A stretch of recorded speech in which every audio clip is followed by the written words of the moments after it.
Buenos días, ingeniero Fabián Patricio Quevedo. Nuestro grupo es el número 7 y los integrantes son Christopher Altamirano, Enrique Gallo, Paul Herrera, Steven Flores y mi persona, José Espinosa. Mi nombre es Steven Flores. La comunicación. La comunicación es la transmisión de información entre dos o más personas que pertenecen a una misma comunidad lingüística. La comunicación científica es el estudio de cómo los investigadores de cualquier campo utilizan y difunden información de canales formales e informales. Esto aplica también a la transmisión de ideas, pensamientos, emociones, explicadas a través del conocimiento de la investigación, de la experimentación y de los descubrimientos. Para los científicos es muy importante transmitir sus descubrimientos a la ciudadanía. Gracias. Mi nombre es Christopher Altamirano. A mí me toca exponer sobre la comunicación oral y la comunicación escrita. La comunicación oral es el medio por el cual el ser humano transmite necesidades múltiples utilizando una misma lengua. Esta debe ser también expresada porque no puede ser corregido. Lo dicho, hecho está. Este es un instrumento muy útil y sencillo para comunicarse con mayor credibilidad nuestras emociones. Las características de la comunicación oral. De esta debe tener un orden progresivo o sucesivo. Se necesita de un órgano auditivo para su mayor comprensión. El destinatario no puede ser corregido ni borrado. La retroalimentación es inmediata, por lo cual tenemos una conclusión que es positiva o negativa. Se emplea elementos paraverbales. Ejemplos de la comunicación oral. Podría ser discursos, oratorias, conversaciones, etc. La comunicación escrita. Esta se manifiesta con creatividad y su escrito es personalizado. El emisor redacta con subjetividad. El emisor debe estar muy atento para no ser muy subjetivo en su relato. Las características de la comunicación escrita. Esta debe tener una visión en el sentido que facilite a la comprensión de lo escrito. La retroalimentación no es inmediata, en el cual tenemos este tiempo para poder analizar y corregir el mismo. Se puede manifestar con textos organizadores jerárquicos y bien redactados.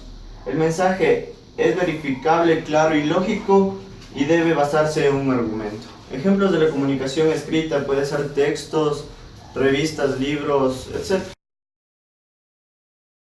Mi nombre es Paul Herrera. Me toca exponer sobre los elementos de la comunicación. Un proceso comunicativo se denomina un proceso comunicativo al intercambio de información, para lo cual se necesita de un emisor, un receptor, un código, un mensaje, un canal, un ruido, una retroalimentación y un contexto. Pero los más importantes son los que podemos observar aquí.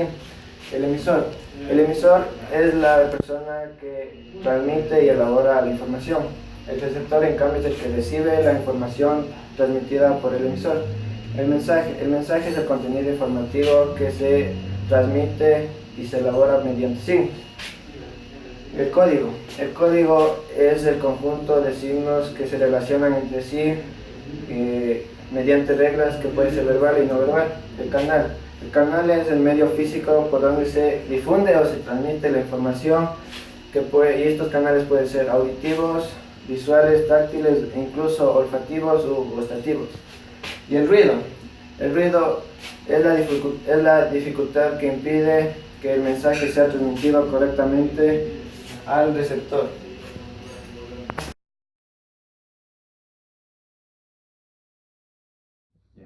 Mi nombre es José Espinosa y me tocó hablar sobre la relación de la comunicación con el lenguaje y la lengua. La comunicación se interrelaciona con la lengua y con el lenguaje y también con el conocimiento de las reglas gramaticales y nuestra unión con nuestra cultura. La lengua es el conjunto de elementos tanto escritos como orales. Este conjunto de signos es propio de una comunidad o un conglomerado, ya que se rige un grupo de individuos pertenecientes a una región. Es decir, la lengua, o también conocido como idiomas, tiene que basarse en su propia lengua nativa, como en nuestro caso en Ecuador sería el quichua y el español. El lenguaje es la capacidad del ser humano para expresar pensamientos y sentimientos a través de la palabra. Estos se subdividen en niveles de expresión máxima, que son habla, norma, uso y deleite. El habla es el uso de la lengua dentro de las características propias de cada comunidad lingüística. Por ejemplo, en España tienen otro otra forma de hablar distinta a la de Latinoamérica. La norma es el reglamento o convención social que se establece dentro de cada región. El uso es la práctica del lenguaje dentro de la comunicación. Cada individuo tiene su manera de hablar y emplear su idioma. El dialecto es el lenguaje propio que se emplea en determinados grupos sociales.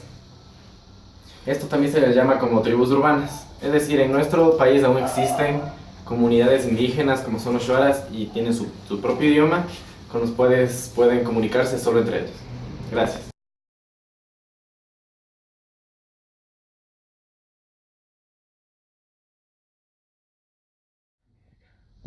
Mi nombre es Alberto Enrique Gallo. Les voy a explicar sobre las funciones del lenguaje.